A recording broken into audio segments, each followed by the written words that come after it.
안녕하세요. 마음쉼터 가족 여러분. 오늘 여러분과 함께 나눌 이야기는 바로 이 한 문장으로 시작됩니다. 남편이 강원도 산골로 2년간 발령이 났으니 부모님을 잘 모셔달라고 했습니다. 그런데 한 달 뒤 저는 제주도 최고급 리조트에서 젊은 여자와 휴가를 즐기는 남편을 발견했습니다. 시부모님을 위한 2년간의 무료 가사 도우미를 구하고 떠난 남편과 그 가족에게 제가 어떻게 시원한 복수를 선물했는지 오늘 그 이야기를 들려드릴게요. 그날따라 집 안 공기는 이상할 만큼 고요했습니다. 현관문에서 열쇠 소리가 들리자 저는 서둘러 머리를 정돈하고 환하게 미소를 지었습니다. 남편 민준이 들어왔지만 그의 얼굴에는 놀라움이나 기쁨 대신 피곤함과 어색함, 그리고 무언가 저를 피하려는 기색이 역력했습니다. 그는 제가 차린 저녁 식탁은 쳐다보지도 않고 신발을 벗자마자 침실로 직행했습니다. 심장이 쿵 내려앉았습니다. 제가 따라 들어가자 그는 넥타이를 풀며 그제야 저를 보고 아 하는 소리를 냈습니다. 뭘 이렇게 거창하게 차렸어. 나 오늘 피곤한데 그냥 라면이나 끓여 먹지. 저는 애써 미소를 유지하며 말했습니다. 오늘 우리 결혼 기념일이잖아, 여보. 그제야 민주는 기억이 났다는 듯 머리를 극적이며 어색하게 웃었습니다. 아, 맞다. 요즘 학교 일이 너무 바빠서 깜빡했네. 저녁 식사는 침묵 속에서 진행되었습니다. 남편은 제가 오후 내내 준비한 음식에 대해 아무런 말 없이 허겁지겁 먹기만 했습니다. 이 침묵은 어떤 비난보다 더 무서웠습니다. 제가 그릇을 치우려 할 때 민준이 불쑥 입을 열었습니다. 목소리가 낮게 깔려 있었죠. 서윤아, 할 얘기가 있어. 저는 약간의 긴장감을 느끼며 돌아섰습니다. 그는 흔들림 없는 눈으로 저를 보며 말했습니다. 시골에 계신 부모님께 전화드렸어. 두 분 다 연세도 있으시고 시골 생활이 적적하시대. 그래서 내가 부모님 서울로 모셔서 우리랑 같이 살기로 했어. 집안에 어른이 계셔야 활기차고 좋지. 저는 너무 놀라 손에 들고 있던 포크를 떨어뜨릴 뻔했습니다. 같이 살아요? 왜 저랑 한마디 상의도 없이 언제 올라오시는데요? 민주는 마치 별일 아니라는 듯 손을 내저었습니다. 뭘 상의해. 우리 부모님이 내 부모님이지. 이미 결정했어. 내일 아침에 출발하시니까 점심때쯤 도착하실 거야. 저는 이 상황을 미처 소화하기도 전에 머리가 윙윙 울렸습니다. 내일 아침이라니 왜 이렇게 갑작스럽게. 방도 준비해야 하고 장도 봐야 하는데. 이 아파트는 방이 2개뿐인데 부모님은 어디서 주무시라고. 하지만 민주는 제게 더 질문할 기회를 주지 않았습니다. 그는 헛기침을 하며 말을 이었습니다. 그리고 또 하나 얘기할 게 있는데. 그는 잠시 망설이는 듯 단어를 골랐습니다. 학교에서 교사들을 강원도 산간벽지로 보내는 교육 지원 프로젝트가 있는데 내가 뽑혔어. 2년 동안 가 있어야 해.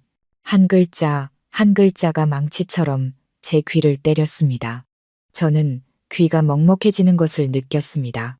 2년, 강원도 산골이라고요? 지금 농담하는 거죠? 민주는 심각한 표정으로 고개를 저었습니다. 농담 아니야. 오늘 오후에 결정됐고 내일 아침에 바로 학교로 가서 출발해야 해.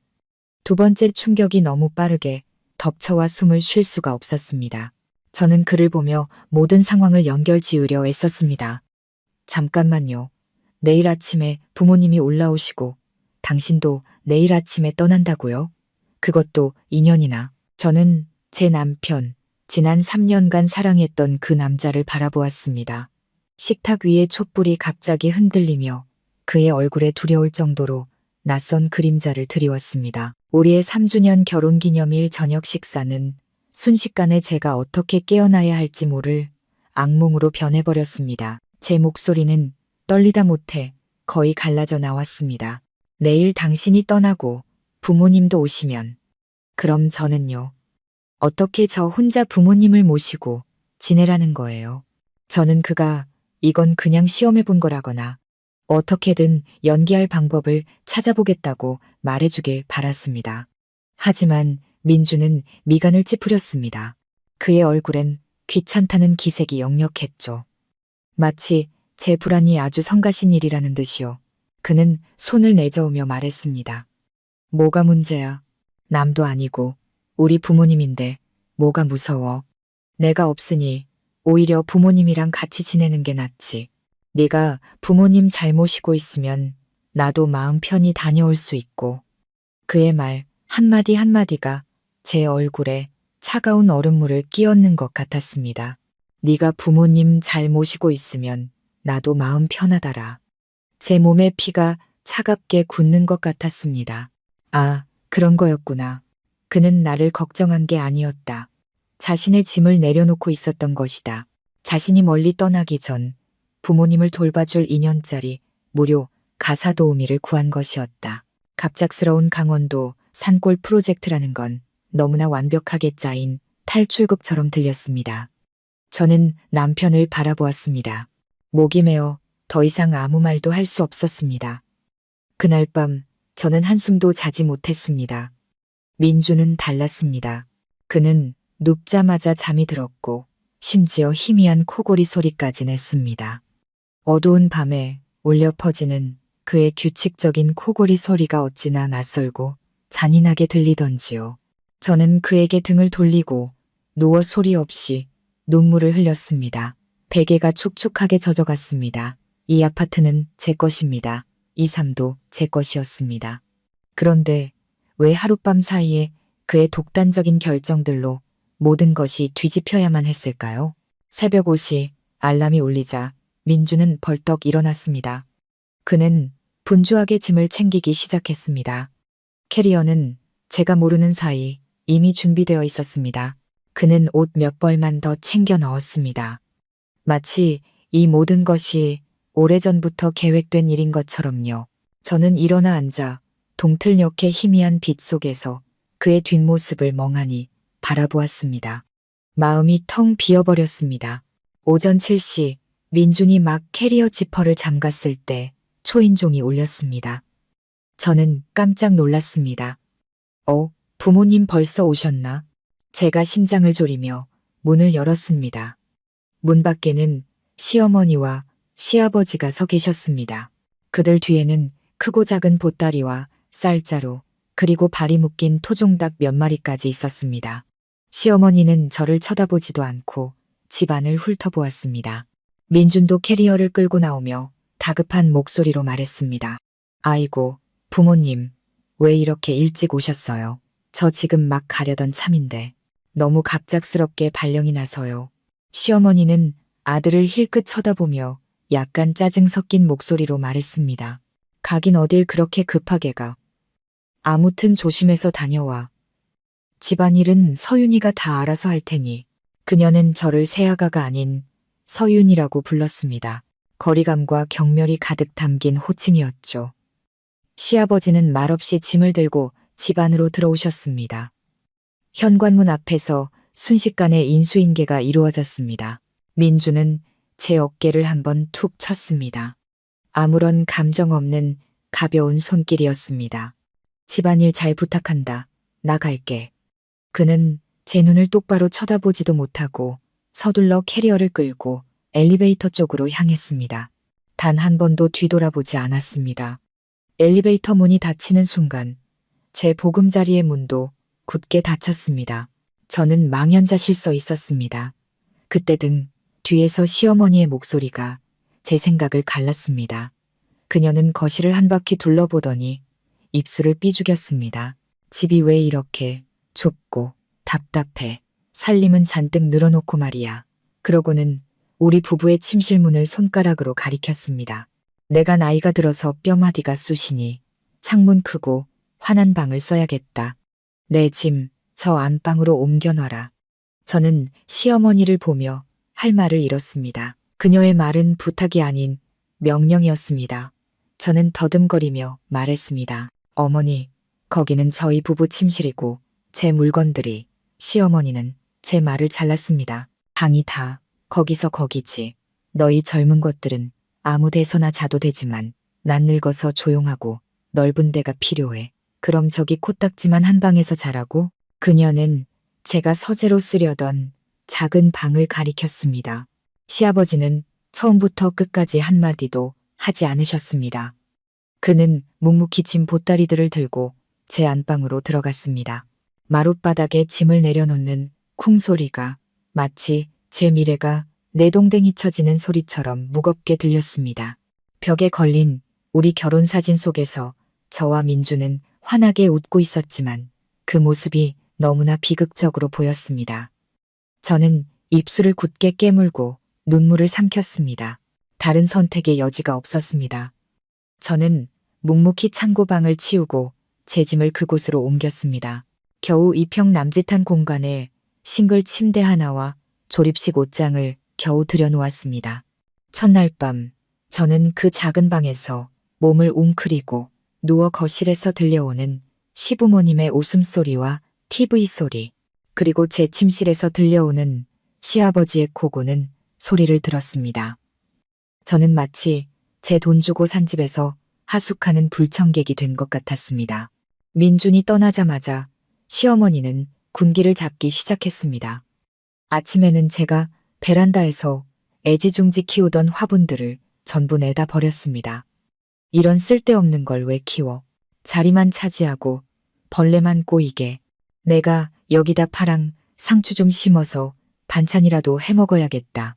제가 오랫동안 정성껏 돌봐온 다육이와 선인장 화분들이 바닥에 나뒹굴고 깨져 있었습니다. 저는 산산조각 난 화분을 주우며 제 마음도 저렇게 버려진 것 같아 가슴이 아팠습니다.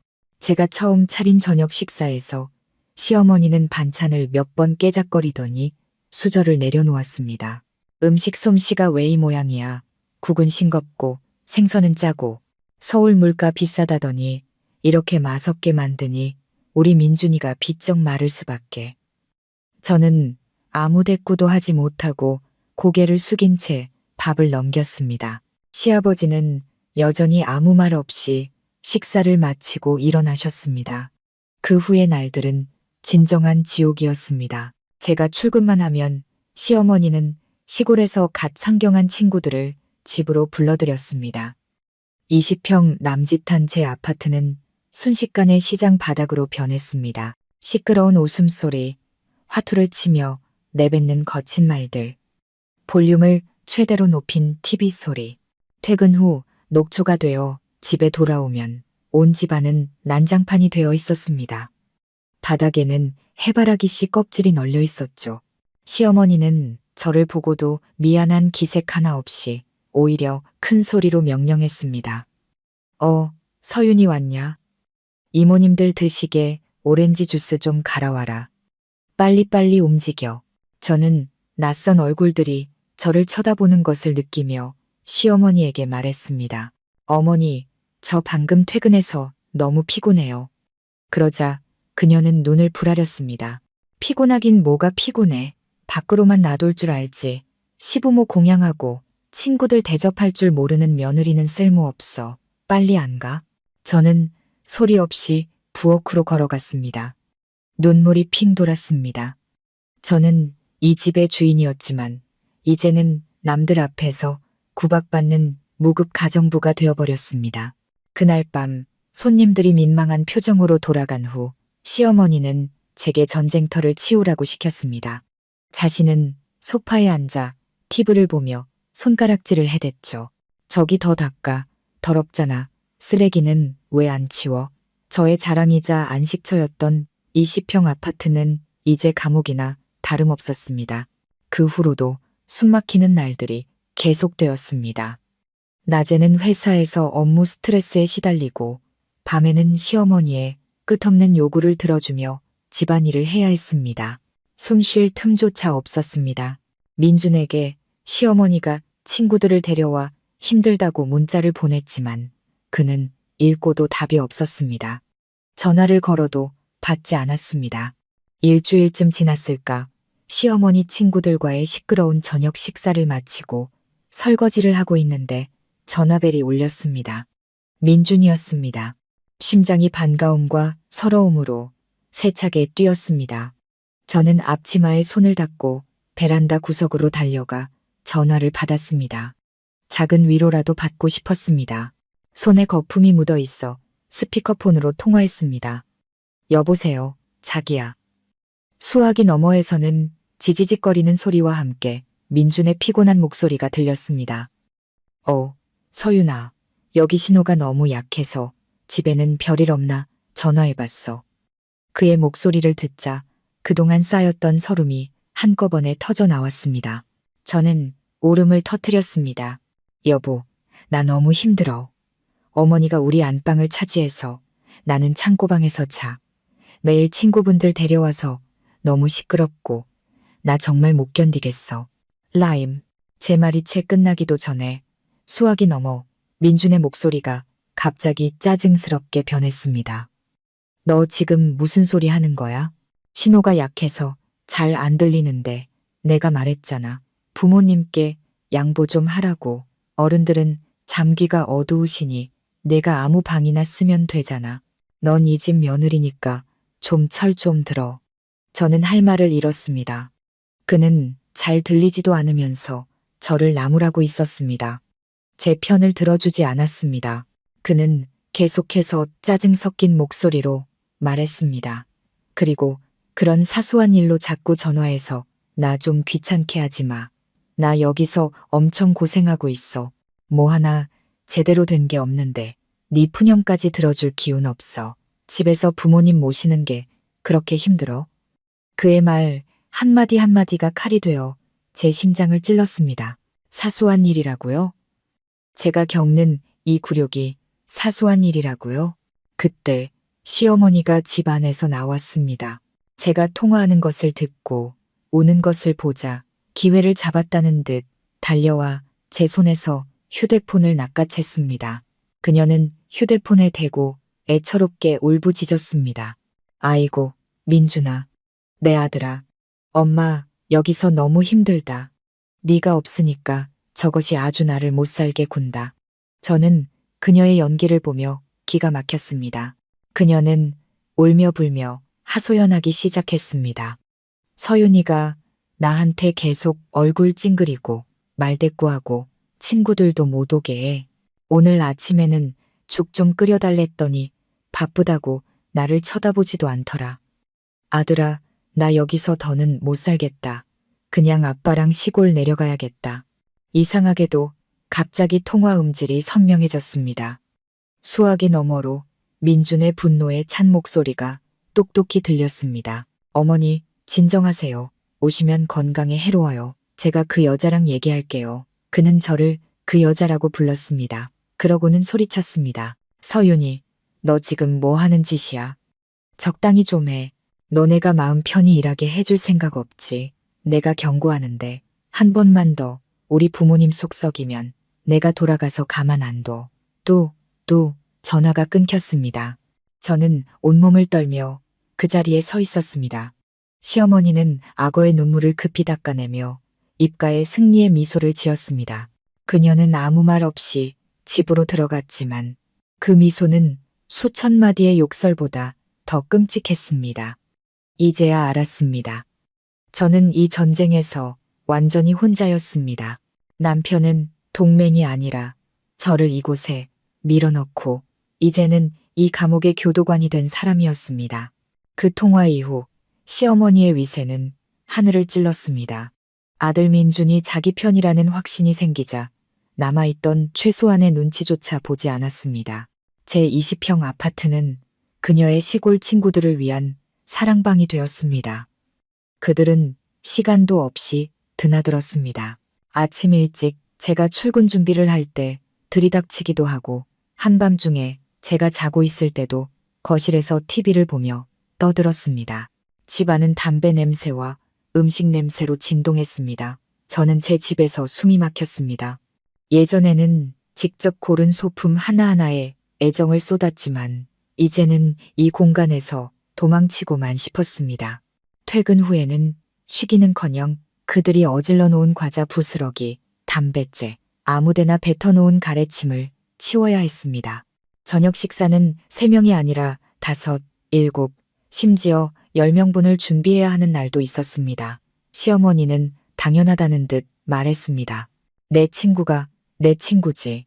음식 좀 더 하는 게 뭐 대수라고. 제 인내심이 한계에 다다른 것은 어느 목요일 저녁이었습니다. 퇴근길에 시어머니에게서 전화가 왔습니다. 목소리가 들떠 있었죠. 서윤아, 너 내일 회사 하루 쉬어라. 저는 의아해서 물었습니다. 무슨 일 있으세요, 어머니? 그녀는 태연하게 대답했습니다. 내일이 민준이 할아버지 제사잖니. 서울에 있는 친척들이 다 올 거다. 내가 이 집 맏며느리니까 집에서 제사 음식 5상은 차려야지. 갈비찜, 잡채, 전도 푸짐하게 부치고 내가 불러줄 테니 받아 적어라. 제 귀가 멍해졌습니다. 제사상 5개, 회사를 쉬라고요. 제 일은 분기말 보고서 때문에 눈코 뜰 새 없이 바빴습니다. 저는 애써 평정심을 유지하며 말했습니다. 어머니, 저 내일 정말 쉴 수가 없어요. 아주 중요한 회의가 있거든요. 그냥 식당에서 제사 음식을 주문하면 안 될까요? 돈은 제가 낼게요. 제 말이 끝나자마자 시어머니는 전화기 너머로 고함을 질렀습니다. 뭐라고? 주문? 네가 우리 집안을 뭘로 보고 친척들 와서 배달 음식 먹게 하라고? 며느리 잘못 들였다고 내 얼굴에 침 뱉으라는 소리냐? 난 몰라. 너 내일 무조건 집에 있어야 해. 내깟 회의가 민준이 할아버지 제사보다 중요해? 저도 더 이상 참을 수 없었습니다. 제 일도 중요해요. 쉴 수 없습니다. 죄송합니다, 어머니. 저는 말을 마치고 전화를 끊었습니다. 손발이 덜덜 떨렸습니다. 이렇게 단호하게 그녀에게 맞선 것은 처음이었습니다. 끔찍한 후폭풍이 예상됐지만 제 일을 포기할 수는 없었습니다. 그곳이 제가 유일하게 인간답게 숨 쉴 수 있는 공간이었으니까요. 예상대로 집에 도착하니 시어머니가 소파에 앉아 울고 있었습니다. 저를 보더니 욕설 대신 조용히 휴대폰을 꺼내 들었습니다. 여보세요, 민준아. 너 내 마누라 교육 좀 다시 시켜라. 아주 버르장머리가 없어. 내일이 할아버지 제사인데 회사 회의 간다고 못 쉰단다. 이 집안을 아주 우습게 알아. 그녀는 울며 불며 하소연하다가 제 침실로 들어가 문을 쾅 닫아버렸습니다. 몇 분 후 제 휴대폰이 울렸습니다. 민준에게서 온 카톡 메시지였습니다. 전화조차 하지 않았더군요. 떨리는 손으로 메시지를 열었습니다. 짧지만 비수 같은 문장이었습니다. 너 제정신이야. 내가 멀리서 일하는 거 뻔히 알면서 친척들 앞에서 내 얼굴에 똥칠을 해. 부모님 모시기 싫으면 말을 해. 이 집안이 조용하길 바라긴 해. 내 얼굴에 똥칠, 조용한 집안. 또 그 단어들이었습니다. 제가 제 일을 지키려는 노력이 그의 체면을 깎는 일이 되다니. 저는 메시지를 멍하니 바라보았습니다. 눈물이 주르륵 흘렀습니다. 제가 대체 어떤 남자와 결혼한 걸까요?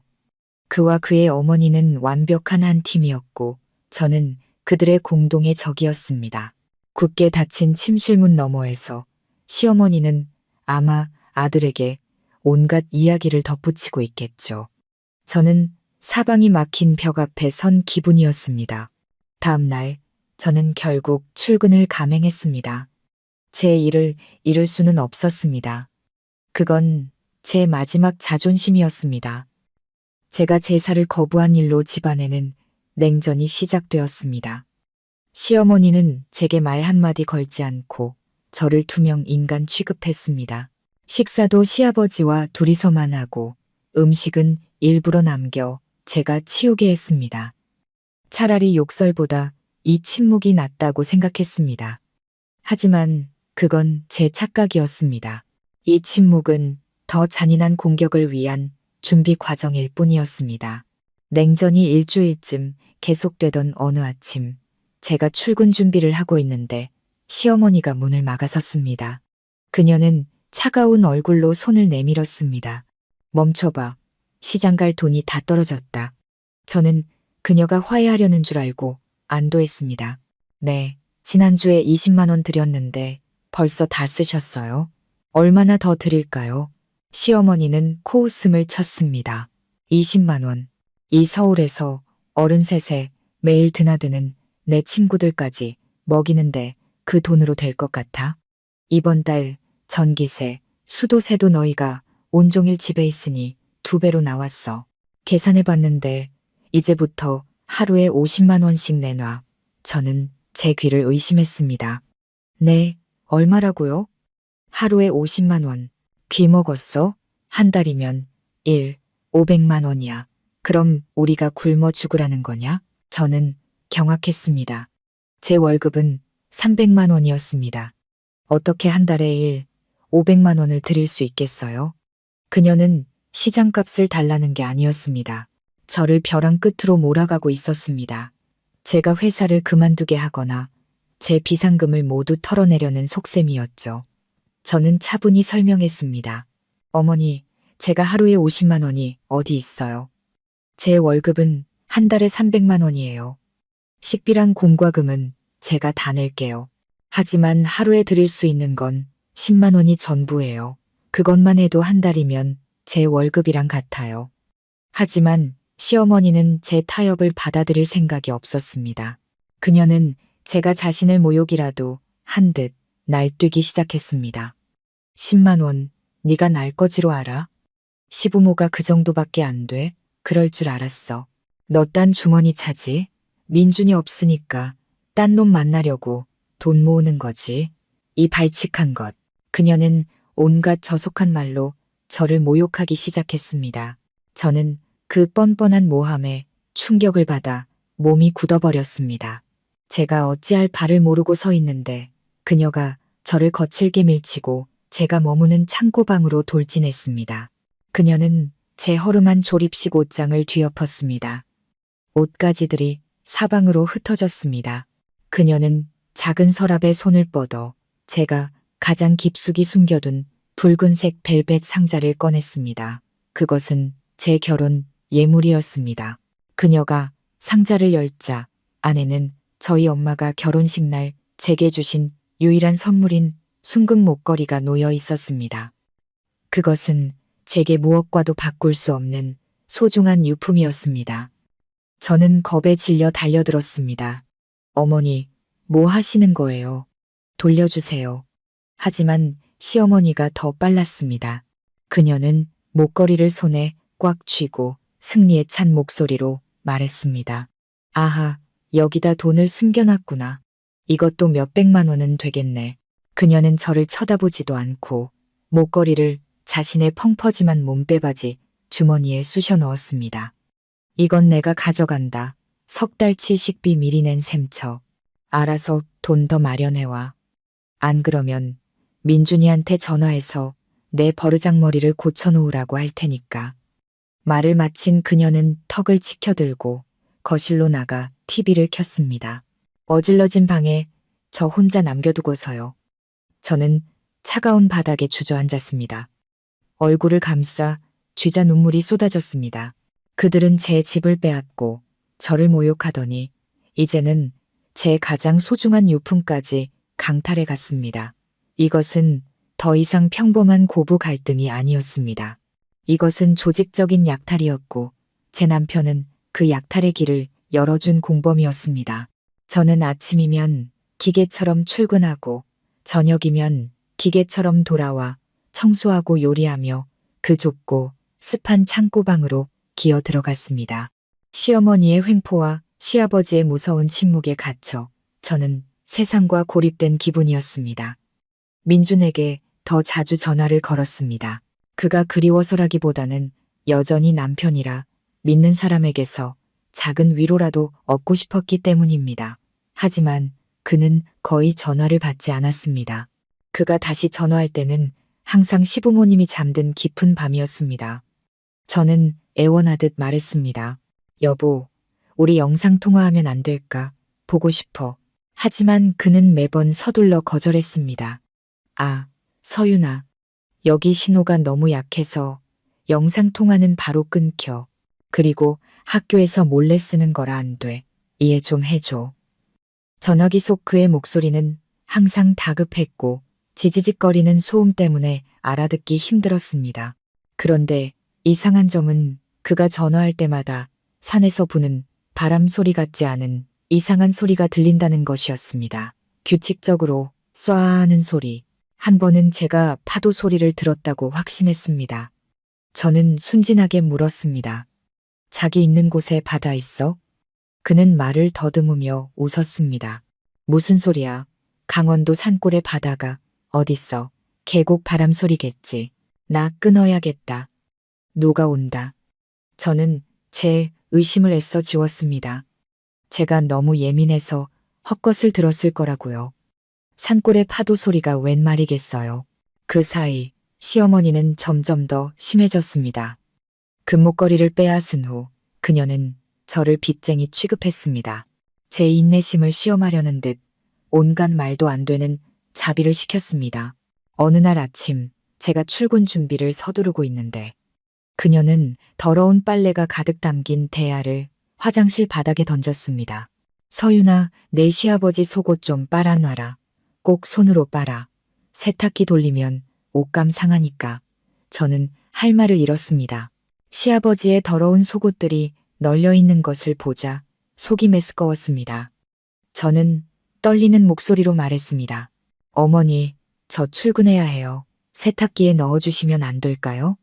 그녀는 두 손을 허리에 얹고 눈을 부라렸습니다. 며느리라는 게 시아버지 속옷 빠는 게 당연하지. 그걸 마다해. 어른이 더럽다는 거야. 이 버릇없는 것. 저는 그 자리에서 꼼짝도 할 수 없었습니다. 도저히 그 일을 할 수가 없었습니다. 저는 이를 악물고 말했습니다. 죄송해요. 저 출근해야겠어요. 그리고는 가방을 들고 문 밖으로 뛰쳐나갔습니다. 등 뒤로 그녀의 끔찍한 욕설이 들려왔습니다. 그날 밤 저는 다시 민준에게 문자를 보냈습니다. 오늘 있었던 일을 이야기하며 더 이상 이렇게는 못 살겠다고 너무 굴욕적이라고 말했습니다. 위로의 말을 간절히 기다렸습니다. 몇 시간 후 휴대폰이 울렸습니다. 그의 답장은 단 한 줄이었습니다. 그냥 엄마 말 좀 들어줘. 속옷 몇 개 빠는 게 뭐 대수라고. 나 여기서 힘들어 죽겠는데 너까지 나 좀 피곤하게 하지 마. 저는 그 메시지를 읽으며 심장이 얼어붙는 것을 느꼈습니다. 글자들이 눈앞에서 춤을 추는 것 같았습니다. 그는 저를 버린 것뿐만 아니라 어머니와 한패가 되어 저를 짓밟고 비참하게 만들고 있었습니다. 그때 깨달았습니다. 신호가 약하다. 바람이 분다는 그의 서투른 거짓말들도 이 잔인한 연극의 일부였을 뿐이라는 것을요. 제가 반항의 기미를 보이자 그들은 한 단계 더 잔인한 음모를 꾸미기 시작했습니다. 그들은 이제 제 정신이 아니라 제가 가진 가장 큰 것, 이 집을 노리기 시작했습니다. 폭풍은 민준이 떠난 지 약 2달이 지난 어느 주말 저녁에 닥쳤습니다. 녹초가 되어 퇴근하니 시어머니가 거실 바닥에 주저앉아 대성통곡을 하고 있었습니다. 옷은 흐트러져 있고 머리는 산발이었습니다. 그녀는 바닥을 주먹으로 치며 울부짖었습니다.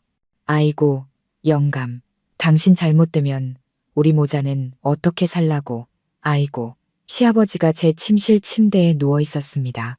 방문이 활짝 열려 있었고 희미한 신음소리가 들려왔습니다. 저는 겁에 질려 달려갔습니다. 어머니, 아버님 왜 그러세요? 편찮으세요? 시어머니는 저를 보자 달려와 제 팔을 붙잡았습니다. 서윤아, 내 시아버지가 심장병이래. 의사가 당장 수술 안 하면 위험하다고 했어. 그녀는 흐느끼며 말했습니다. 저도 진심으로 걱정이 되었습니다. 어쨌든 시아버지니까요.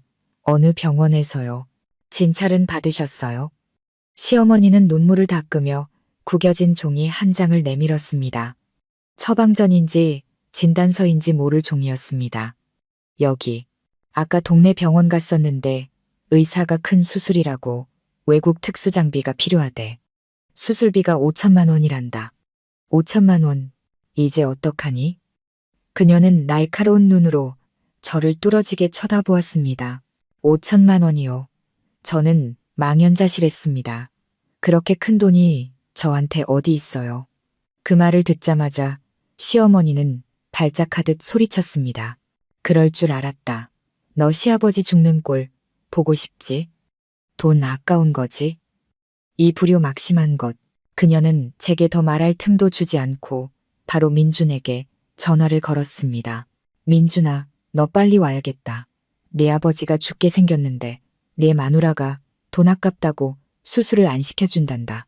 그녀가 전화에 대고 울부짖는 동안 제 휴대폰이 울렸습니다. 민준이었습니다. 이상하게도 이번에는 통화 음질이 잡음 하나 없이 깨끗했습니다. 제가 떨리는 손으로 전화를 받자마자 민준이 분노에 찬 목소리로 소리쳤습니다. 서윤이, 너 미쳤어. 아버지 목숨이 중요해. 돈이 중요해. 너 지금 당장 그 집 팔아. 당장. 저는 제 귀를 의심했습니다. 집을 팔라고요? 당신 지금 무슨 소리 하는 거예요? 민준의 목소리에는 망설임이 없었습니다. 단호한 명령이었습니다. 집 안 팔면 5천만 원이 어디서나. 빨리 팔아. 내가 직접 돌아가게 만들지 말고 당장 처리해. 그는 마치 시장에서 채소 한 단을 파는 것처럼 아무렇지 않게 말했습니다. 이 집은 제 것입니다. 부모님이 제게 주신 소중한 결혼 선물이었습니다. 그런데 그가 어떻게 이렇게 당연하게 팔라고 명령할 수 있을까요? 등골을 타고 차가운 의심이 흘렀습니다. 심장병, 5천만 원, 집, 매매, 모든 것이 너무나 급작스럽고 그 최종 목표가 제 집이라는 사실이 섬뜩했습니다. 저는 고개를 들어 시어머니를 보았습니다. 그녀의 눈에는 더 이상 슬픔이 없었습니다. 오직 재촉과 기다림만이 있었습니다. 저는 소름이 끼쳤습니다. 저는 당장 집을 팔 수 없었습니다. 저는 민준에게 애써 차분한 목소리로 말했습니다. 여보, 이 집은 우리 부모님이 해주신 거예요. 이렇게 큰일을 저 혼자 결정할 수 없어요. 부모님께 여쭤볼 시간을 주세요. 일단 제 비상금으로 500만 원 먼저 드릴 테니 이걸로 급한 병원비부터 하세요. 수화기 너머에서 잠시 침묵이 흘렀습니다. 그러더니 민준이 으르렁거렸습니다. 마음대로 해. 하지만 빨리 결정해. 아버지 건강은 기다려주지 않으니까. 그는 전화를 끊었습니다. 시어머니는 제가 돈을 조금만 내놓자 시부모보다 친정 부모를 더 챙긴다며 저를 불효자라고 욕했지만 저는 끝까지 버텼습니다. 거대한 덫이 제 앞에 놓여 있다는 느낌을 지울 수 없었습니다. 그날 밤 시어머니는 동네 반상회에 간다며 씩씩거리며 나갔습니다. 사실은 늘 그랬듯 친구들과 화투를 치러 간 것이겠죠. 문이 쾅 닫히자 집 안은 무서울 정도로 고요해졌습니다. 집에는 위독하다는 시아버지와 저 둘만 남았습니다. 저는 따뜻한 소고기죽을 끓여 조심스럽게 방으로 가져갔습니다. 아버님, 죽 좀 드세요. 늘 그림자처럼 조용했던 시아버지께서 갑자기 저를 쳐다보셨습니다. 더 이상 신음소리를 내지 않고 천천히 몸을 일으켰습니다. 그의 눈에는 미안함과 두려움이 섞여 있었습니다. 그는 문 쪽을 한번 쳐다보더니 제게 손짓했습니다. 얘야, 서윤아. 그가 속삭이듯 저를 불렀습니다. 저는 놀라서 침대 가까이 다가갔습니다. 네, 아버님, 뭐 필요하세요? 그가 떨리는 목소리로 말했습니다. 방문, 잠가라, 어서. 심장이 쿵쾅거렸습니다. 무슨 일인지 몰랐지만 저는 그가 시키는 대로 문을 닫고 잠갔습니다. 제가 돌아오자 그는 침대 안쪽으로 몸을 옮기며 옆자리를 툭툭 쳤습니다. 여기 앉아봐라. 할 얘기가 있다. 저는 의심스러운 마음으로 자리에 앉았습니다. 그가 깊은 한숨을 내쉬었습니다. 서윤아, 나 괜찮다. 심장병 같은 거 아니야. 그의 말에 저는 그 자리에서 얼어붙었습니다. 네, 그럼 그 진단서는요? 그는 괴로운 표정으로 고개를 저었습니다. 내 시어미가 어디서 구해왔는지 난 모른다. 나보고 아픈 척하라고 윽박질렀어. 시키는 대로 안 하면 온 동네 방내 소문내서 나를 무능한 가장으로 만들겠다고 하더구나. 저는 제 귀를 믿을 수 없었습니다. 왜요? 왜 어머니랑 민준 씨가 그런 짓을? 그가 고개를 숙였습니다. 민준이 때문이다. 그놈이 사업 자금으로 5천만 원이 필요하다고 했다. 너한테 직접 달라고 하면 안 줄 것 같으니까. 네 시험이랑 짜고 이런 연극을 꾸민 거야. 너 보고 집 팔게 만들려고. 돈만 구해주면 크게 성공해서 우리 부부 외국으로 모신다고 약속했단다.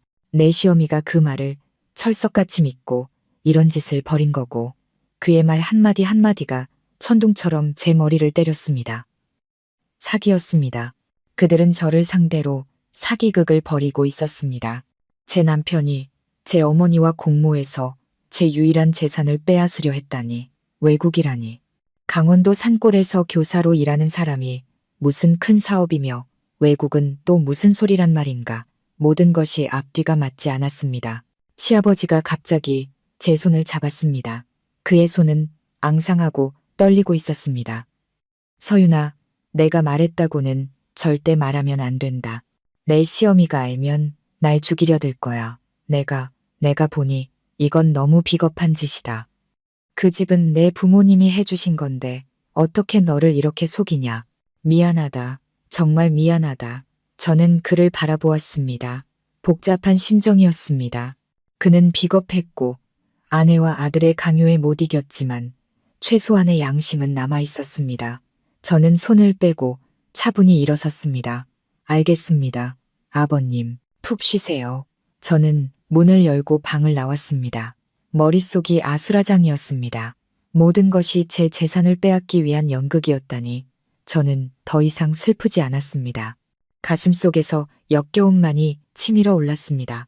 민준이 캐리어를 끌고 집을 나간 지 정확히 3개월간의 지옥 같은 시간이었습니다. 5천만 원 사기 계획이 제 저항에 부딪히자 집안 분위기는 더욱 험악해졌습니다. 시어머니는 제가 경계하기 시작했다는 것을 알고 더 이상 소리 지르며 욕하지 않았습니다. 대신 더 교묘하고 악랄한 방식으로 저를 괴롭혔습니다. 일부러 집을 더럽히고 제가 퇴근할 시간에 맞춰 친구들을 불러 저를 하녀처럼 부렸습니다. 그녀는 제가 지쳐서 스스로 무너지기를, 이 집을 포기하고 도망가기를 바랐습니다. 저는 이를 악물고 버텼습니다. 이 집은 제 것이었고 그들에게 빼앗길 수 없었습니다. 그날은 제 생일이었습니다. 제 인생 28년 중 가장 비참한 생일이었죠. 아무에게도 말하지 않았습니다. 부모님께 걱정을 끼쳐드리기 싫었습니다. 그저 오늘 하루가 빨리 지나가기만을 바랐습니다. 퇴근길에 저는 제과점에 들러 제가 가장 좋아하는 작은 치즈케이크를 샀습니다. 제 자신에게 작은 위로를 주고 싶었습니다. 저는 시어머니 눈에 띄지 않기를 바라며 조심스럽게 케이크 상자를 들고 집에 들어왔습니다. 하지만 저는 틀렸습니다. 제가 식탁에 케이크를 올려놓고 초를 꽂으려는데 시어머니가 방에서 나왔습니다. 그녀는 케이크 상자를 보더니 얼굴을 굳혔습니다. 또 뭘 사와서 처먹으려고. 저는 깜짝 놀라 작은 목소리로 대답했습니다. 오늘 제 생일이라서요. 시어머니는 코웃음을 쳤습니다. 생일, 집에 아픈 사람이 누워있고 돈도 없는데 생일 처먹을 정신이 있어. 그녀는 아픈 사람이라는 말을 강조하며 저의 불효를 상기시켰습니다. 그러고는 말없이 다가와 케이크 상자를 집어들었습니다. 제가 반응하기도 전에 그녀는 부엌 구석에 있는 음식물 쓰레기통으로 향했습니다. 그리고는 제 눈앞에서 케이크를 거꾸로 뒤집어 더러운 쓰레기통 안으로 던져버렸습니다. 부드러운 치즈케이크가 과일 껍질과 비닐봉지에 지식여졌습니다. 이 생각 없는 것. 남편은 멀리서 고생하고 시아버지는 아파 누워있는데 너는 집에서 먹고 놀 생각만 하는구나. 이 재수 없는 것. 저는 그 자리에 얼어붙었습니다. 쓰레기통에 처박힌 제 케이크를 보며 눈물이 쏟아졌습니다. 이 모욕은 매를 맞는 것보다 더 고통스러웠습니다. 저는 단 한마디도 하지 않고 창고방으로 달려가 문을 잠갔습니다. 차가운 바닥에 주저앉아 목 놓아 울었습니다. 너무나 외롭고 비참하고 절망적이었습니다. 바로 그때 휴대폰이 울렸습니다. 친구 수진이에게서 온 카톡이었습니다. 서윤아, 뭐해? 저녁에 생일 파티 해야지. 저는 급히 눈물을 닦고 답장을 보냈습니다. 아니, 그냥 집에 있으려고. 좀 피곤해서. 제 비참한 상황을 친구에게 알리고 싶지 않았습니다. 수진이는 바로 사진 한 장을 보냈습니다. 이것 봐. 나 지금 제주도 놀러 왔는데 이 리조트 다이빙 강사 혹시 내 남편 아니야? 엄청 닮았는데? 피부는 새까맣게 타고 근육질인데 완전 멋있어. 저는 떨리는 손으로 사진을 열었습니다. 심장이 멎는 것 같았습니다. 틀림없었습니다. 더 까맣게 타고 더 건강해 보이고 제가 한 번도 본 적 없는 환한 미소를 짓고 있었지만 그건 분명 민준이었습니다. 그는 몸에 딱 붙는 다이빙 수트를 입고 눈부신 백사장 위에 서 있었습니다. 그리고 그의 옆에는 비키니를 입은 젊고 아름다운 여자가 그의 허리를 감싸 안고 있었습니다.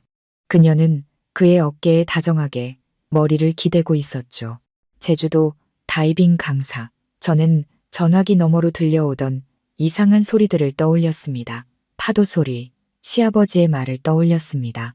사업 자금이 필요하다. 외국으로 모시겠다. 모든 조각이 맞춰졌습니다. 그의 2년간의 강원도 산골 프로젝트. 그의 산골은 바로 이 천국 같은 섬, 햇살 가득한 해변이었던 것입니다. 그리고 그가 함께 있어야 할 사람은 제가 아니었습니다. 저는 차가운 창고방 바닥에 주저앉아 있었습니다. 옆에는 제 생일 케이크가 지식여진 채 놓여있는 쓰레기통이 있었습니다. 제 울음은 멈췄습니다. 슬픔이 가셔서가 아니라 너무 큰 충격에 눈물이 말라버렸기 때문입니다. 저는 휴대폰 화면을 뚫어지게 쳐다보았습니다. 수진이가 보낸 사진은 제 어둡고 습한 방 안에서 선명하게 빛나고 있었습니다. 그건 분명 민준이었습니다. 더 까맣게 타고 더 다부져 보였지만 틀림없었습니다.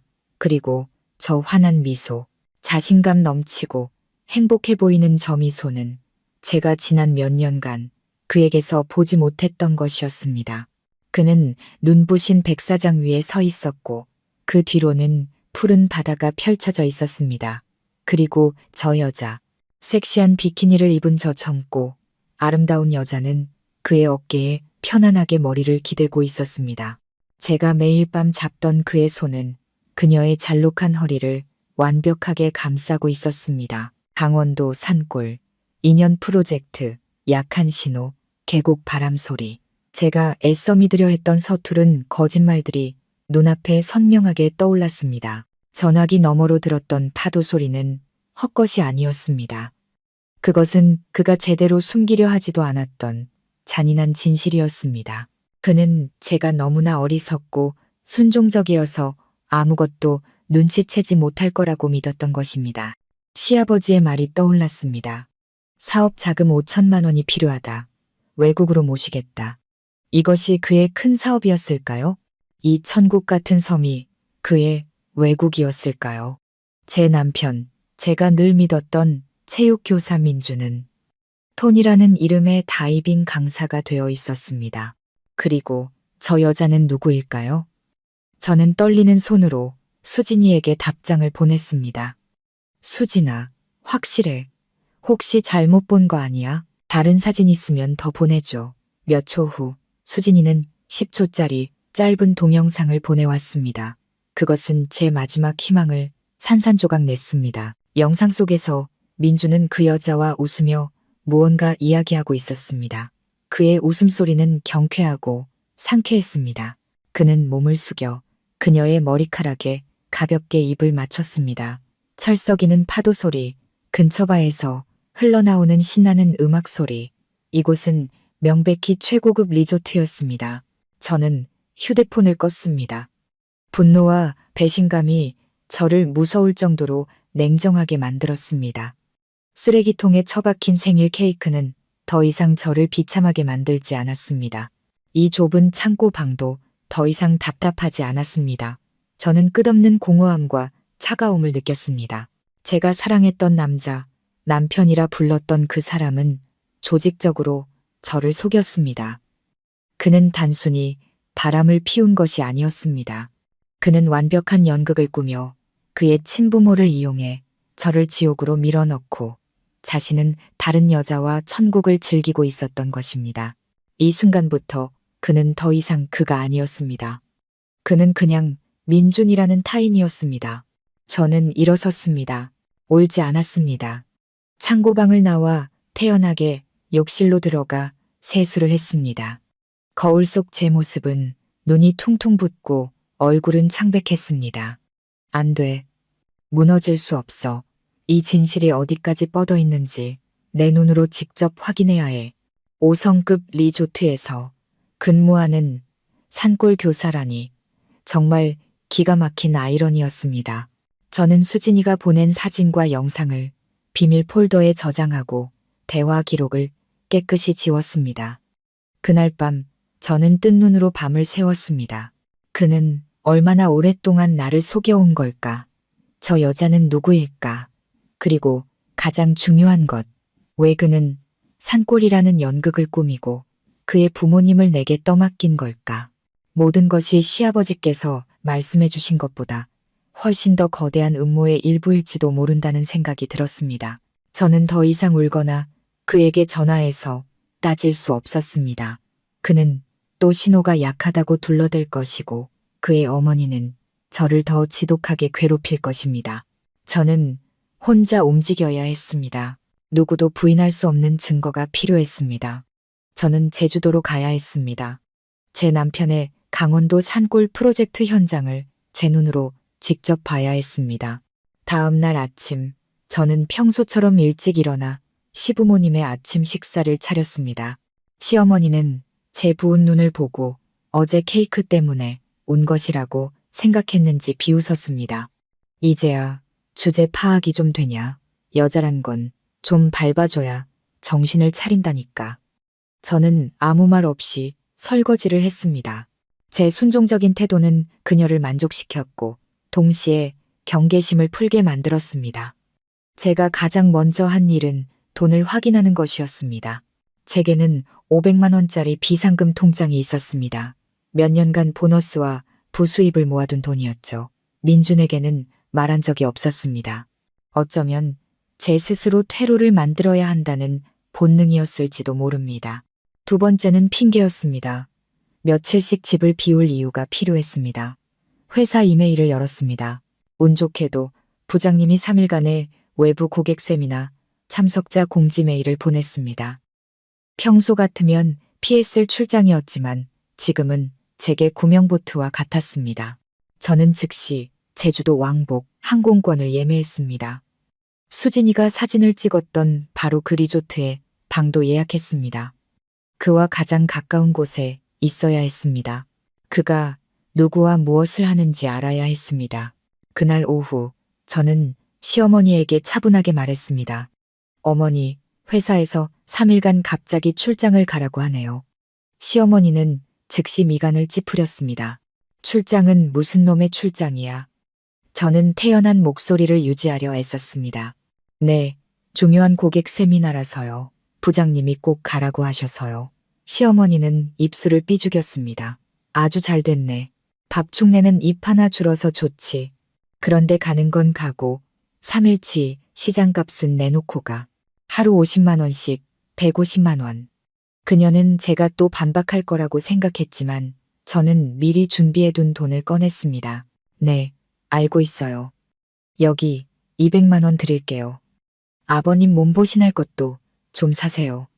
시어머니는 깜짝 놀랐습니다. 제가 이렇게 순순히 그것도 더 많은 돈을 줄 거라고는 예상하지 못했던 것입니다. 그녀는 돈을 받아 몇 번이고 세어보더니 얼굴이 활짝 펴졌습니다. 그래, 진작 이랬어야지. 빨리 다녀와서 집안일이나 해. 출장 간다고 꾀부릴 생각 말고. 저는 네라고만 대답하고 방으로 돌아와 짐을 쌌습니다. 눈에 띄지 않는 어두운 색 옷, 몇 벌과 모자, 선글라스만 챙겼습니다. 저는 휴가를 가는 게 아니었습니다. 저는 전쟁터로 가는 것이었습니다. 제주 공항에 내리자 눈부신 햇살과 짭짤한 바다 공기가 저를 맞았습니다. 저는 작은 캐리어를 끌고 택시를 잡아 바로 리조트로 향했습니다. 차창 밖으로 펼쳐진 천국 같은 풍경을 보며 가슴속에서는 씁쓸함이 밀려왔습니다. 남편이 고생하고 있다는 바로 그 강원도 산골이었습니다. 리조트는 프라이빗 해변에 위치한 호화롭고 독립된 공간이었습니다. 저는 모자를 깊게 눌러쓰고 선글라스를 낀 채 체크인을 했습니다. 직원이 열쇠를 건넬 때 저는 아무렇지 않은 척 물었습니다. 여기 다이빙 강사님이 그렇게 유명하다면서요? 직원이 친절하게 웃으며 대답했습니다. 네, 맞아요. 저희 토니 강사님 정말 인기 많아요. 잘생기시고 실력도 좋으셔서 여자 손님들이 다들 좋아하세요. 토니. 저는 그 이름을 되뇌었습니다. 그는 새로운 이름까지 얻었더군요. 민주는 죽고 이제 토니만 남았습니다. 저는 방으로 가지 않고 바로 해변 쪽으로 향했습니다. 그리고 그를 발견했습니다. 그는 백사장에서 다이빙 수트를 입고 있는 관광객 그룹을 지휘하고 있었습니다. 상의를 탈의한 채 수영복 바지만 입은 그의 피부는 구릿빛으로 빛났고 몸은 단단한 근육질이었습니다. 그는 자신감 넘치고 건강하고 완전히 낯선 사람이었습니다. 더 이상 월급 봉투를 걱정하며 피곤한 얼굴로 퇴근하던 체육교사 민준이 아니었습니다. 그는 이 해변의 왕, 전문 다이빙 강사 톤이었습니다. 그는 영어로 농담을 던졌고 관광객들은 웃음을 터뜨렸습니다. 그는 진심으로 이 삶을 즐기고 있었습니다. 저는 야자수 뒤 가장 구석진 곳에 자리를 잡고 그를 관찰했습니다. 오후 내내 저는 그가 여자 손님들에게 친절하게 다이빙을 가르쳐주고 보트에 오르는 것을 도와주고 매력적으로 웃는 모습을 지켜보았습니다. 그는 단순히 저를 속인 것이 아니었습니다.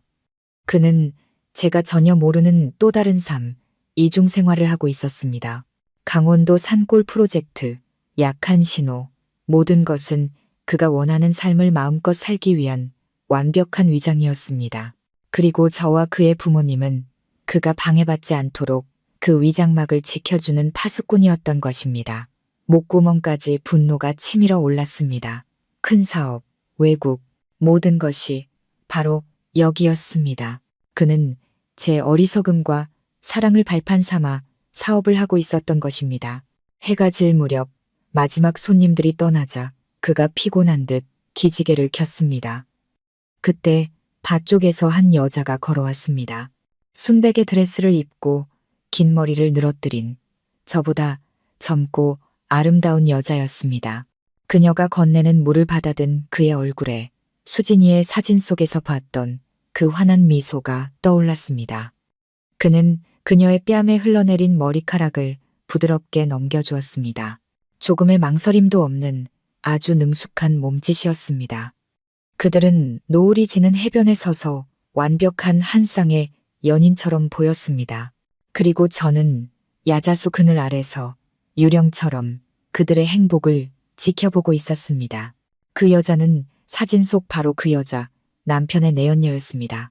그들은 해변에서 가장 고급스러운 VIP 전용 레스토랑으로 향했습니다.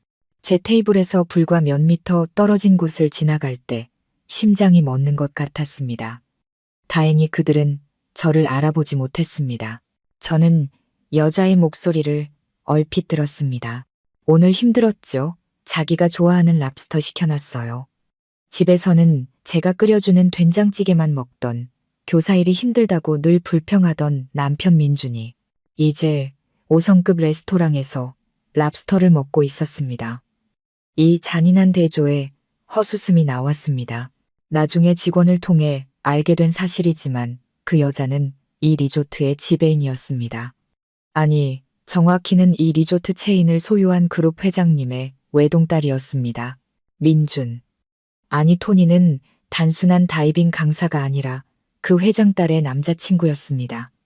모두가 그들을 선남선녀 커플로 알고 있었습니다. 그제야 모든 것을 깨달았습니다. 그는 단순한 불륜이 아니라 인생 역전을 계획하고 있었습니다. 그는 거대한 월척을 낚은 것이었습니다. 그는 큰 사업을 준비하는 것이 아니라 재벌가의 부마가 될 준비를 하고 있었습니다. 그리고 저는 그의 시골뜨기 아내는 그가 치워버려야 할 유일한 장애물이었던 것입니다. 2년의 강원도 프로젝트는 출장 기간이 아니었습니다. 그것은 그가 이혼을 마무리하고 새로운 관계를 공식화하기 위해 저와 자기 자신에게 부여한 시간이었습니다. 그의 계획은 너무나 완벽했습니다. 저는 바의 어두운 구석에 앉아 레스토랑 안에 그들을 바라보았습니다. 그는 랍스터 껍질을 정성스럽게 발라 그녀의 접시에 놓아주었습니다. 3년의 결혼 생활 동안 그는 단 한 번도 제게 새우 껍질조차 까준 적이 없었습니다. 집에서는 해산물을 싫어한다고 말했었죠. 지난 몇 달간의 육체적 고통과 정신적 굴욕감은 온데간데 없이 사라졌습니다. 대신 차갑고 공허한 감정만이 남았습니다. 더 이상 눈물도 나지 않았습니다.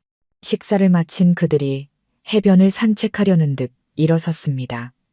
이제 더 이상 숨어 있을 수만은 없었습니다. 저는 심호흡을 하고 어둠 속에서 걸어 나왔습니다. 그들이 제 앞으로 다가왔을 때 저는 이상할 만큼 차분한 목소리로 말했습니다. 민준 씨, 강원도 산골 프로젝트는 언제 끝나나요? 민준의 발걸음이 그 자리에 멎었습니다. 그의 얼굴에서 미소가 굳어버렸습니다. 그가 들고 있던 와인잔이 바닥에 떨어져 쨍하는 소리와 함께 산산조각 났습니다. 붉은 와인이 여자의 하얀 드레스에 튀었습니다. 그녀가 놀라 저와 민준을 번갈아 쳐다보았습니다. 토니, 왜 그래요? 이분은 누구예요? 민준은 그녀에게 대답하지 않고 천천히 제게로 고개를 돌렸습니다. 그의 얼굴은 핏기 하나 없이 새하얗게 질려 있었습니다. 몇 분 전에 자신감 넘치던 다이빙 강사 토니는 사라지고 당황과 분노에 찬 제 남편 민준이 서 있었습니다. 서윤아, 네가 왜 여기에? 그는 거의 들리지 않는 목소리로 말했습니다. 저는 대답 대신 그의 눈을 똑바로 쳐다보았습니다.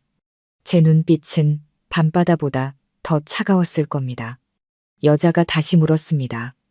토니, 이분이 누구냐고요? 저는 더 이상 빙빙 돌릴 필요가 없다고 생각했습니다. 저는 그녀를 똑바로 쳐다보며 또렷하게 말했습니다. 저는 이 사람의 아내예요. 토니가 아니라 민준이요. 제 남편입니다. 아내와 남편이라는 단어에 그녀의 얼굴이 굳어졌습니다. 그녀가 민준을 쳐다보며 물었습니다. 당신 결혼했었어요? 그제야 정신을 차린 민준은 당황한 기색을 감추고 짜증 섞인 얼굴로 제게 소리쳤습니다. 당신 미쳤어? 그는 제 팔을 거칠게 잡아 끌었습니다. 조용한 데 가서 얘기해. 여기서 소란 피우지 말고. 그는 저를 불빛이 닿지 않는 어두운 해변으로 끌고 갔습니다. 그리고 제 손을 거칠게 뿌리쳤습니다. 나 감시한 거야. 여기까지 와서 내 앞길을 망쳐? 저는 그의 행동에 그를 더 이상 남편으로 부를 수 없음을 확신했습니다. 저는 한 걸음 물러서며 비웃었습니다. 당신 앞길, 강원도 산골 생활이 아주 좋은가 봐. 파도 소리, 랍스터, 아름다운 회장님 따님까지. 제 비아냥에 그는 모든 것이 끝났음을 직감한 듯 더 이상 연기하지 않았습니다. 그는 거친 숨을 내쉬며 말했습니다. 그래, 나 바람 폈다. 어쩔 건데. 그는 너무나 뻔뻔하고 잔인하게 인정했습니다. 왜요? 왜 나를 속여야만 했어요? 왜 강원도에 간다고 거짓말하고 부모님을 우리 집에 보내서 나를 괴롭혔냐고요. 그가 미친 듯이 웃기 시작했습니다.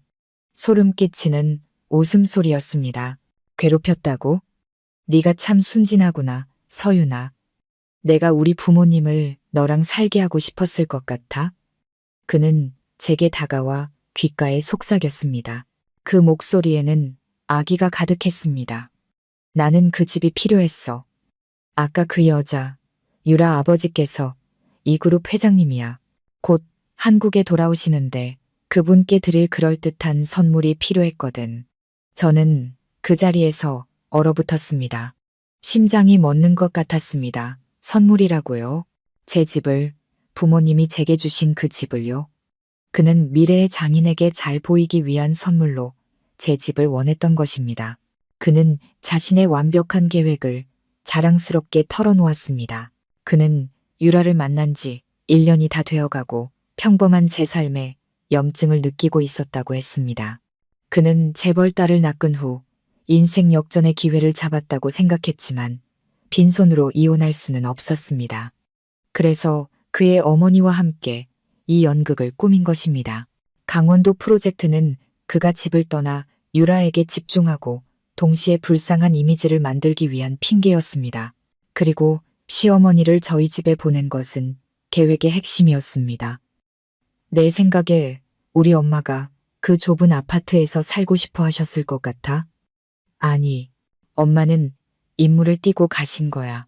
너를 괴롭히고 지치게 만들고 내 삶을 지옥으로 만들어서 내가 스스로 이혼 서류에 도장을 찍고 그 집을 버리고 도망치게 만드는 임무. 그의 목소리는 자신의 똑똑함에 대한 자부심으로 가득 차 있었습니다. 네가 스스로 이혼하고 집을 나가면 그 집은 법적으로 여전히 내 소유가 될 수 있어. 그럼 난 유라 아버지께 그 집을 내 집이라고 소개할 수 있지. 서울에 자기 집 가진 남자는 빈털터리 교사랑은 차원이 다르거든. 알겠어. 저는 온몸이 떨렸습니다. 이제야 모든 것이 이해됐습니다. 시어머니가 하루에 50만 원을 요구했던 이유, 제 금목걸이를 빼앗았던 이유, 5천만 원 사기극을 벌였던 이유, 모든 것이 저를 그 집에서 쫓아내기 위한 전략이었던 것입니다. 그럼 아버님 아프시다는 것도 그가 고개를 끄덕였습니다. 그래, 우리 엄마 아이디어였지. 늙으셨어도 머리는 여전히 비상하시거든. 네가 집을 팔아서 돈을 주면 돈과 집을 둘 다 얻는 거고 안 팔면 네가 지쳐서 나가 떨어질 거라고 계산하셨지. 그런데 네가 생각보다 너무 멍청하게 잘 버티더라. 3개월이 지나도 나갈 생각을 안 하니 말이야. 그의 마지막 말은 수천 개의 바늘이 되어 제 심장을 찔렀습니다. 제 인내와 희생이 그의 눈에는 그저 멍청함이었던 것입니다. 그는 할 말을 다 했다는 듯 손을 털었습니다. 자, 이제 다 알았지? 그러니 얌전히 집에 돌아가서 이혼 서류나 작성해. 위자료로 500만 원 줄 테니 일 복잡하게 만들지 말고. 그는 그 말을 남기고 유라가 기다리고 있을 레스토랑 쪽으로 망설임 없이 돌아갔습니다. 저는 어둡고 차가운 해변에 홀로 남겨졌습니다. 얼마나 서 있었는지 모르겠습니다. 한 가족 전체가 꾸민 완벽한 음모. 저는 그들의 장기판 위에 놓인 졸에 불과했습니다. 하지만 3개월 전의 저라면 울며 무너졌겠지만 모든 진실을 알게 된 지금 제 안에서는 분노의 불길이 치솟았습니다. 500만 원을 받고 조용히 사라지라고. 절대 그렇게는 안 되지. 그가 방금 털어놓은 말들은 증거가 없었습니다. 제가 말해봤자 아무도 믿지 않을 겁니다.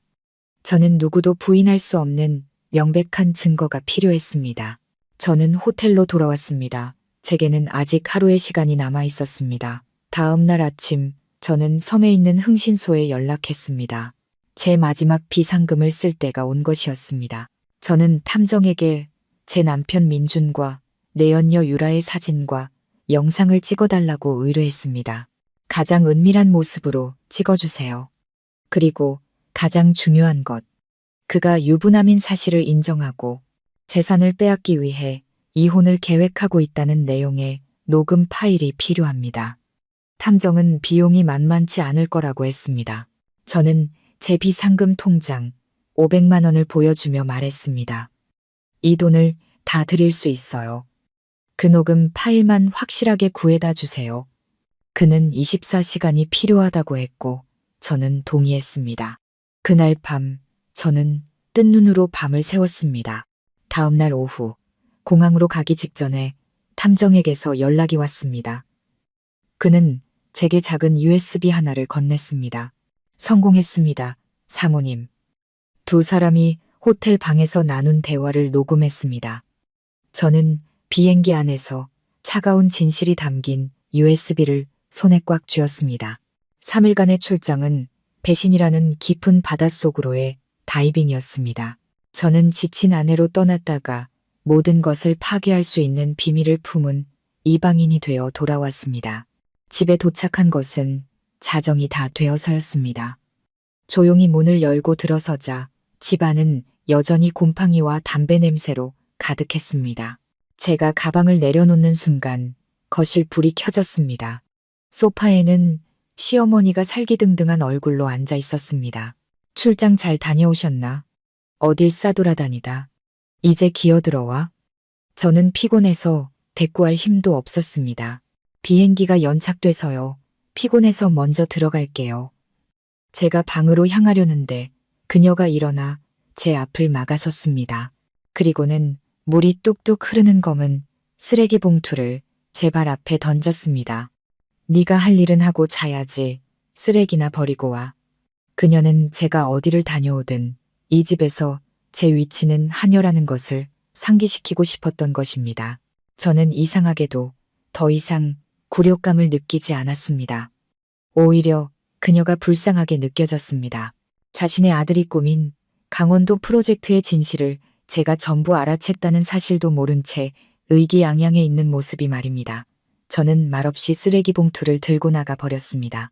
제 침착한 태도에 오히려 시어머니가 당황한 듯 했습니다. 제가 돌아왔을 때도 그녀는 소파에 앉아 혼잣말로 저를 욕하고 있었습니다. 그녀는 몰랐습니다. 제 눈에는 그녀와 그녀의 아들, 그리고 그들의 썩어빠진 음모가 방금 제가 버린 쓰레기 봉투와 다를 바 없다는 것을요.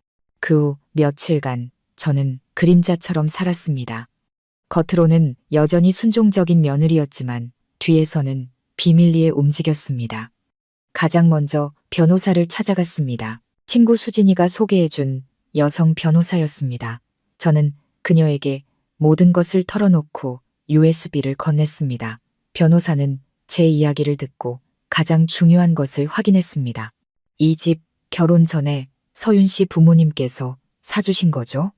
서윤 씨 단독명이고요. 제가 그렇다고 하자 그녀는 안도의 한숨을 내쉬었습니다. 다행이네요. 그건 서윤 씨 고유 재산이라 법적으로는 안전합니다. 하지만 집을 팔게 하려고 사기극을 꾸민 것은 명백한 범죄예요. 절대 어떤 서류에도 사인하시면 안 됩니다. 그녀의 말은 제게 큰 힘이 되었습니다. 두 번째로 저는 민준과 저의 공동 명의로 된 2천만 원짜리 적금 통장을 떠올렸습니다. 결혼 후 3년간 모은 돈이었습니다. 다음 날 아침 저는 은행으로 달려가 그 돈을 모두 인출해서 제 어머니 명의의 새 통장으로 옮겼습니다. 사기꾼에게 단 1원도 줄 수 없었습니다. 이제 모든 준비가 끝났습니다. 저는 더 이상 조용히 당하고만 있지 않을 것입니다. 그가 제주도라는 천국에서 편히 쉬도록 내버려 둘 수 없었습니다. 그와 그의 가족 모두가 감당할 수 없을 만큼 거대한 폭탄을 터뜨려야 했습니다. 어느 날 오후 저는 일부러 그릇을 깨뜨렸습니다. 시어머니가 즉시 달려나와 소리쳤습니다. 이 칠칠치 못한 것, 집안 말아먹을 셈이야? 저는 깨진 조각을 주우며 일부러 눈물을 글썽였습니다. 죄송해요, 어머니. 제가 너무 기뻐서 그만. 시어머니가 어리둥절해 했습니다. 기쁘다고? 그릇 깨놓고 뭐가 기뻐? 저는 기쁨의 찬 목소리로 연기했습니다. 아니요, 그게 아니라 방금 민준 씨한테 전화가 왔어요. 민준이라는 이름에 시어머니의 눈이 빛났습니다. 우리 아들이 뭐라고 하더냐. 저는 행복한 미소를 지으며 말했습니다. 강원도 프로젝트가 대성공했대요. 그래서 이번 주말에 하루 휴가 내서 집에 온다고. 큰 사업이 잘 풀려서 집에 와서 좋은 소식도 전해준대요. 큰 사업이라는 말에 시어머니의 얼굴이 활짝 펴졌습니다. 그녀의 외국행 꿈이 눈앞에 다가온 것 같았겠죠. 그녀는 제 손을 잡으며 물었습니다.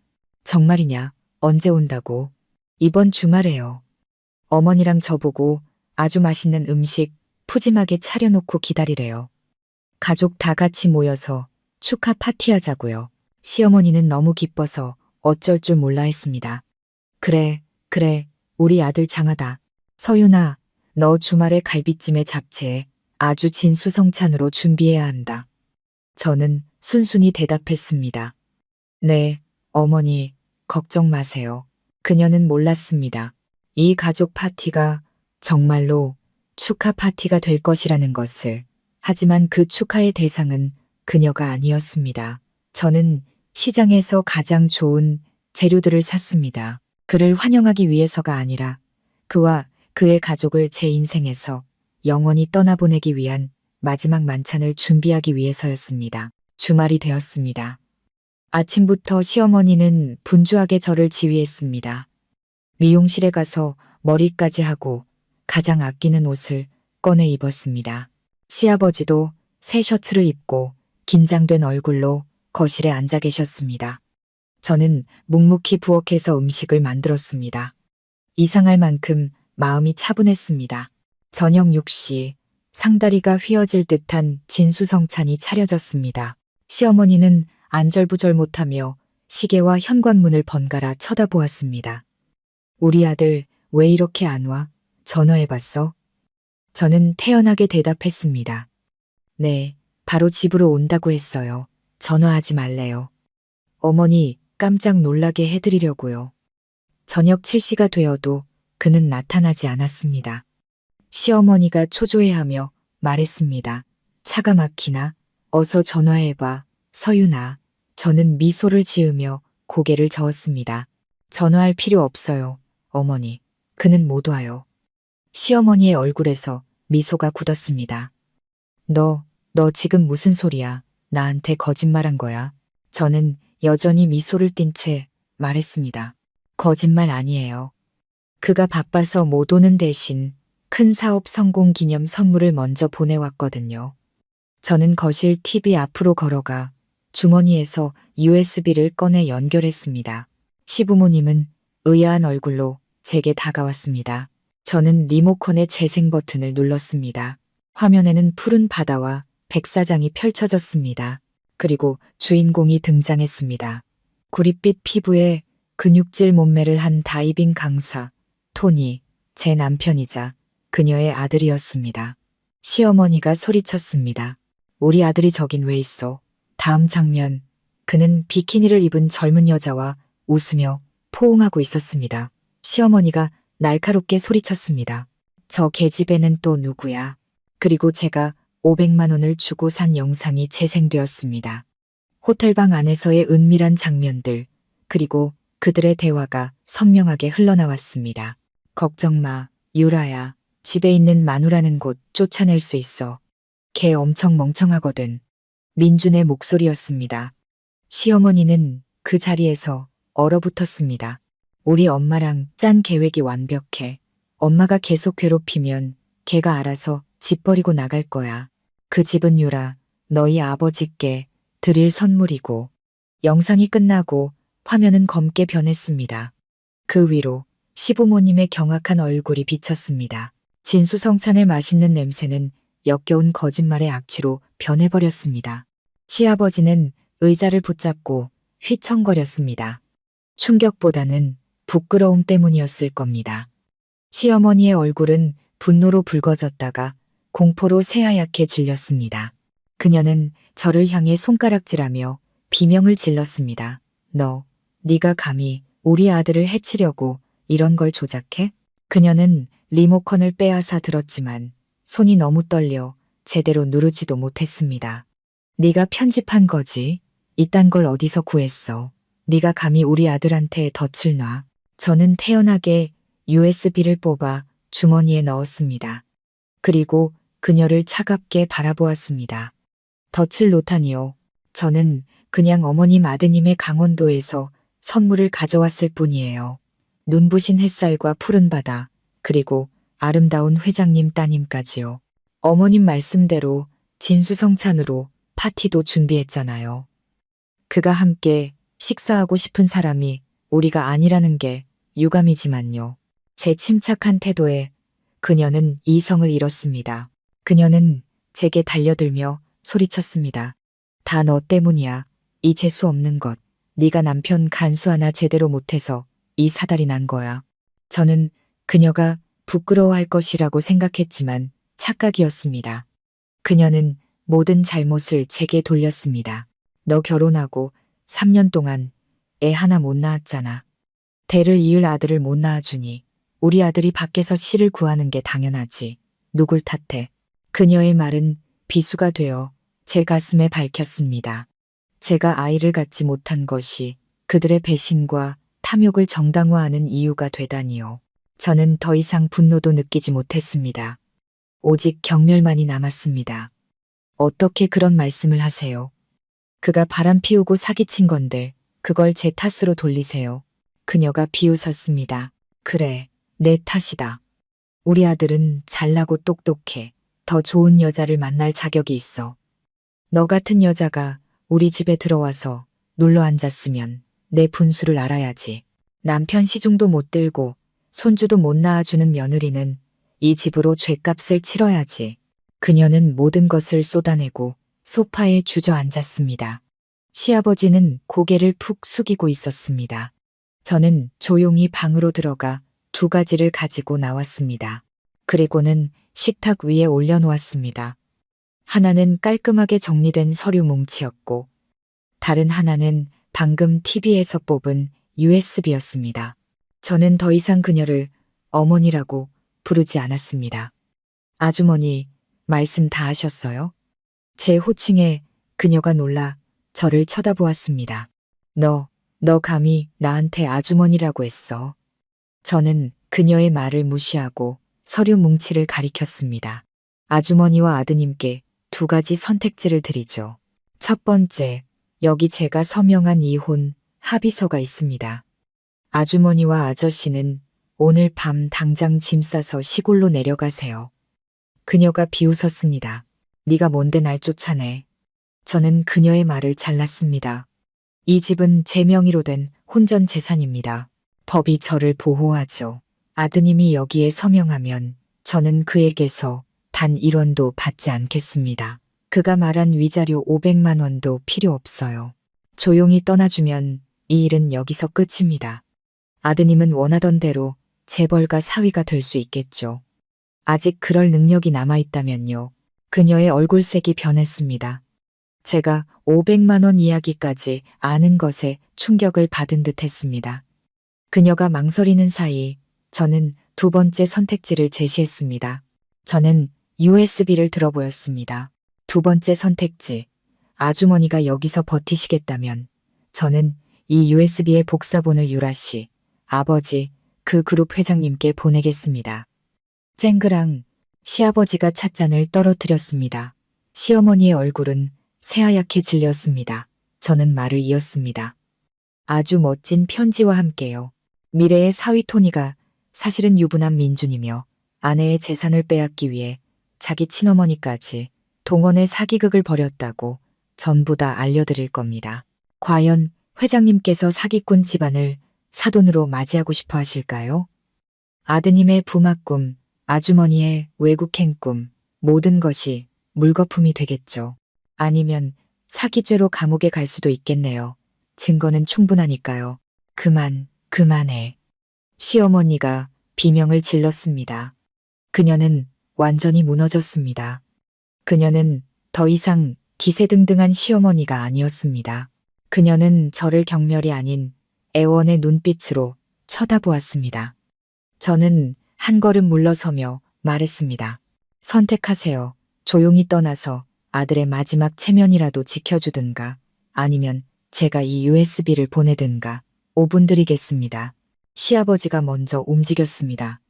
그는 조용히 일어나 그들이 3개월간 차지했던 제 안방으로 들어가 짐을 싸기 시작했습니다. 시어머니는 그 모습을 보고 모든 것이 끝났음을 깨달았습니다. 그녀는 저를 불타는 눈으로 쏘아보았지만 아무 말도 하지 못하고 방으로 들어갔습니다. 그들은 올 때처럼 갈 때도 허둥지둥 짐을 쌌습니다. 닭과 쌀 대신 낡은 옷과 산산조각 난 꿈, 그리고 치욕을 가득 채워서요. 그들은 제가 마음을 바꿀까봐, 5분이 지나버릴까봐 두려워했습니다. 15분 후 그들은 현관문 앞에 짐과 함께 서 있었습니다. 시어머니는 식탁 위에 이혼 합의서를 낚아채듯 집어들어 주머니에 쑤셔 넣었습니다. 너 약속 지켜. 저는 차갑게 말했습니다. 아드님이 서명하고 제 인생에서 사라지면요. 하지만 다른 꿍꿍이가 있다면 그녀는 몸을 떨며 아무 말 없이 남편과 함께 엘리베이터로 사라졌습니다. 집 안에는 정적이 흘렀습니다. 3개월 만에 처음으로 이 집은 온전히 제 것이 되었습니다. 그때 전화벨이 울렸습니다. 모르는 번호였지만 누군지 알 수 있었습니다. 저의 강원도 교사였습니다. 저는 스피커폰으로 전화를 받았습니다. 서윤이, 너 미쳤어. 감히 나한테 이래. 죽고 싶어? 그의 분노에 찬고함이 터져 나왔습니다. 저는 그가 소리치는 동안 조용히 베란다로 나가 밤바람을 맞았습니다. 그가 잠잠해졌을 때 저는 차분하게 물었습니다. 소리는 다 질렀어요? 제 평온함에 그는 더욱 격분했습니다. 너 원하는 게 뭐야? 돈이야. 얼마면 돼? 저는 비웃었습니다. 더러운 돈은 필요 없어요. 내 집과 내 평화만 돌려주면 돼요.